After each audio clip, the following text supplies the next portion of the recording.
A432 is a road that runs from Bristol to Old Sodbury. It's also how we should be tuning our instruments. Right now, the international standard for A on the treble clef is 440 hertz, or vibrations per second. But a better and more harmonious result would come from tuning that A to 432 hertz. Our ears are uniquely tuned to this lower frequency because of an electromagnetic phenomenon known as the Schumann resonance. Lightning resonates in the cavity between Earth and the ionosphere in a series of harmonic peaks, with a strong fundamental at 8 hertz. Now, whenever you multiply a frequency by 2, you get its octave. So if we set C to 8 hertz, this Schumann resonance, and also a power of 2, C will also be 16 hertz and 32 hertz, all powers of 2. Now, this is called scientific pitch. It was first proposed by French physicist Joseph Sauveur in 1713. When you set C to powers of 2 and octave displacements of the Schumann resonance, A will equal 432 hertz. There are plenty of videos out there on the YouTubes that do A-B comparisons between A equals 440 and A equals 432, but let's do it ourselves. Which of these sounds better to your ear?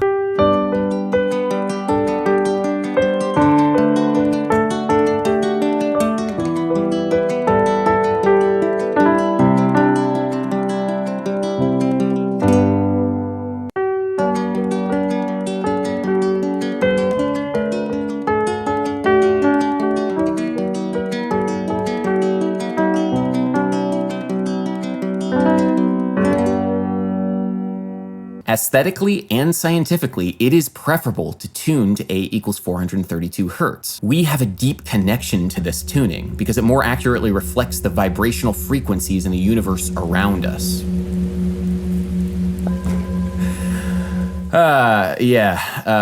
So everything I've said so far in this video has been complete and utter bull.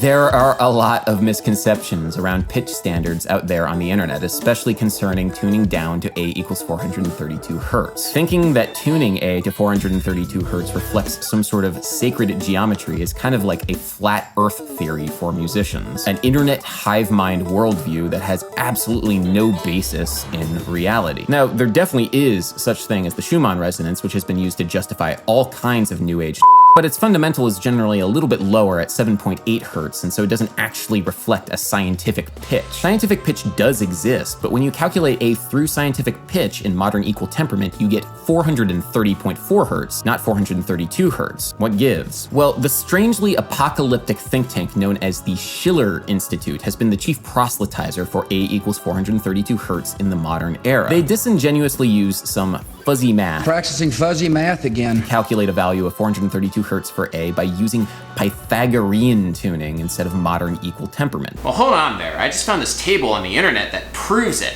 432 has better looking math. Look at this math right here. This math is so much better than this math. This is uglier math. That table does not mean anything. Equal temperament for 432 will give just as ugly math as 440 because equal temperament is a logarithmic system. It will always spit back decimal points. Well, then let's use Pythagorean tuning. What's wrong with Pythagoras? He was Greek, he was smart, he was into math and harmony of the spheres and ancient primordial learning. His math was pretty. Sure, I guess we could use the Pythagorean system, which involves stacking a bunch of just intonated perfect fifths on top of one another. The problem is we get sharper and sharper the higher we go. Major thirds are really out of tune, and so we completely abandoned the system 500 years ago. We also get aggressively out of tune intervals like the wolf fifth. Check it out. This is technically Pythagorean tuning in 432 hertz.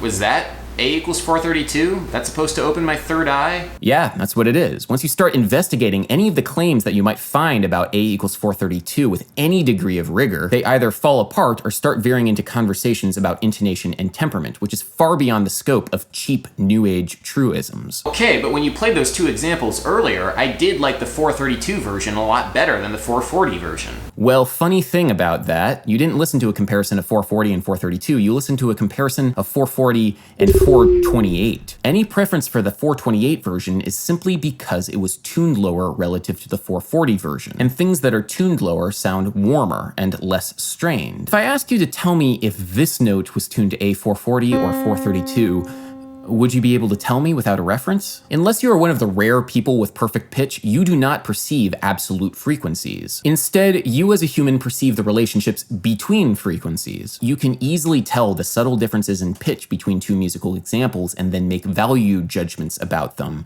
like these people have. I I definitely feel a difference with 432. I feel like I start to vibrate. 432 is in alignment with the universal frequencies permeating the planet. Pretty conclusive. Indeed, 440 is metallic and cold, where 432 resonates well with my emotions and heart center naturally. But I really do hear a difference when I listen to songs in 432. I don't have perfect pitch. Well, yes, granted, you might be able to tell if something has been tuned to 432 because of something called the LEVITIN effect. In 1994, a study was published that found that people, even without perfect pitch, could fairly reliably identify the key of a popular recorded song they were very familiar with from memory. This seems to indicate that we all have some degree of absolute pitch in certain circumstances. Because the vast majority of all the music that you've heard so far has been tuned to A440, any deviation from the standard will be small but noticeable. Aha! Take that! 432 truly is a mind-expanding new way of listening to music in the world. It will open your chakras. It will open your third eye! Please stop. I mean, the reason why we have 440 versus 432 or literally anything else is more because of physics and nationalism and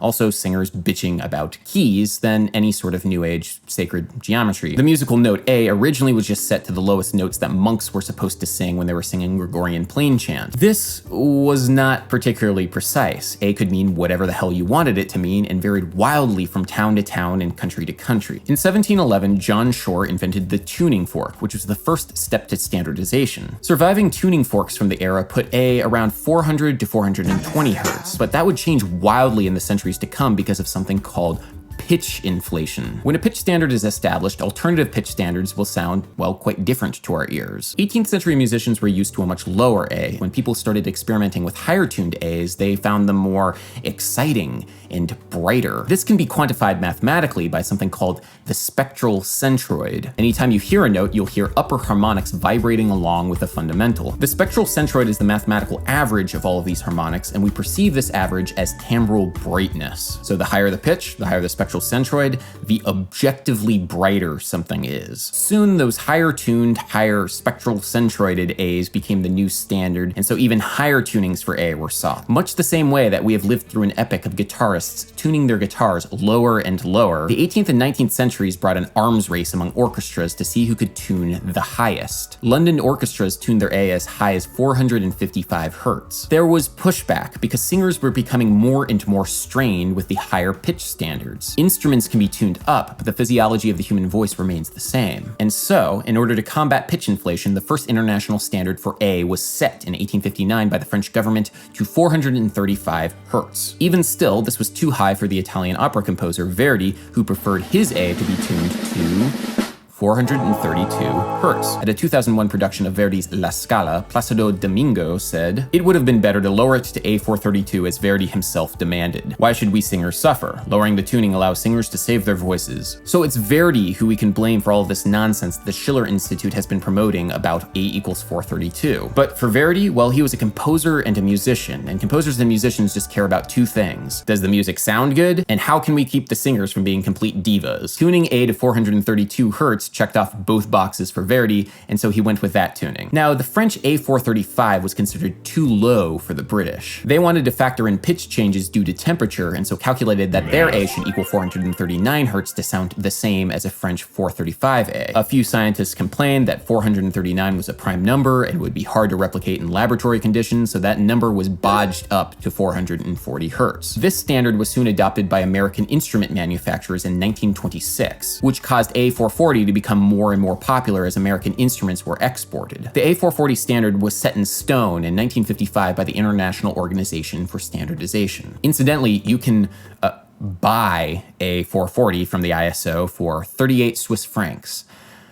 Not really quite sure what that means, but hey, you can, so go for it if you're so inclined. Yeah, but check this out. The number 432 you can do all kinds of crazy math to. It proves that 432 hertz is the mathiest of music. Sacred vibrational geometry. Well, let's remember what 432 hertz means. Hertz means cycles per second, and the second is an entirely arbitrary measure of time. It's a 60th of a minute, which in turn is a 60th of an hour, which in turn is a 24th of the amount of time it takes Earth to rotate once. That in itself is extremely imprecise because of many exceptions to the rule, so the current technical standard for what a second is the duration of 9,192,661,770 periods of the radiation corresponding to the transition between two hyperfine levels of the ground state of the cesium 133 atom. There is literally no practical reason to do this, but technically speaking, the most mathematically precise way of measuring pitch would be in terms of cesium atom radiation. This would mean that A equals 432 cycles per second would equal 9,192,000 divided by 432 equals that number of periods of radiation, and A equals 440 cycles per second would equal that number. And as we all know, this number is clearly more divine than this number.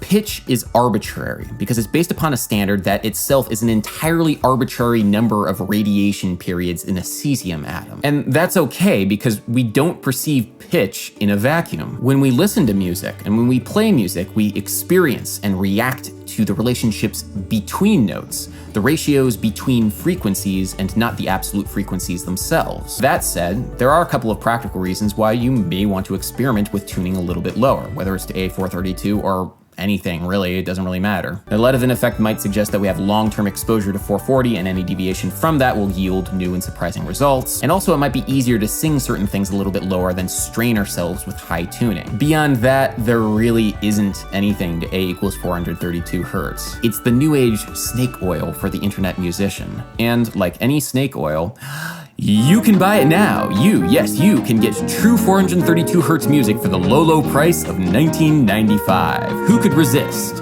At least it's less expensive than the 38 franc A equals 440. Anyway guys, thank you so much for watching. If you really enjoy what I do here on this channel, please comment, like, and subscribe. I have a new video coming out every Monday. If you really enjoy what I do here, please consider joining my Patreon, because it's my Patreon patrons that really make this channel what it is and allow me to continue doing this. And yeah, until next time. Math.